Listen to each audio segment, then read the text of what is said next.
I read the story of a man who worked for a rich man, managing his estate. And this man was accused of mismanagement. So the boss called him and said, "Do an account of everything in your care, turn in the accounts and bring them to me because you're not going to work for me anymore. You've been accused of so and so." And this man thought to himself, the manager, and said, "What am I going to do? I'm too ashamed to beg. I can't do anything else. I don't know how to do physical work. I don't have any other skill." And so he thought to himself, I better do something. So what he decided to do was he called the debtors, those owing his boss, and said, "Okay, so you owe $100,000, for example.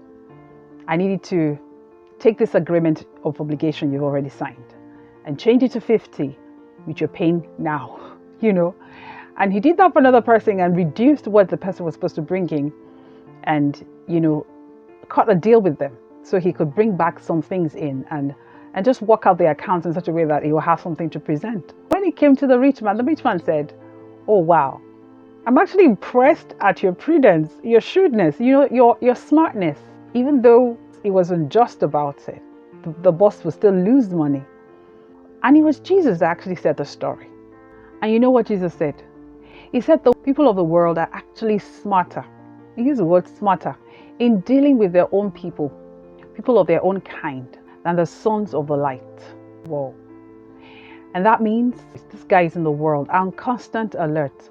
They know how to survive by their wits. They know how to deal with situations. They know how to work out angles to suit them. And then he went further on in the next verse of Luke chapter 16, verse 8 and 9. And Jesus advised, he said, "Why don't you use this unrighteous mammon? Use these riches to make friends for yourself, at the very least. Because, or at least so that when it fails, resources fail, you would have people who would at least welcome you into eternal dwellings." I think that's profound and that's deep. First of all, he made a few inferences there that I want to call our attention to. First, he said, use these resources. These guys on this other side are smarter than you. You call yourself my children. You are sons of light. How come you're not smart? How come you don't know how to use what you have to get what you want? Because that's what the other guy did. He was able to salvage this situation. But this time, the advice is this. Let's be smart too. But instead of using people, use the situation. Let circumstances, let adversity stimulate you to be creative in surviving.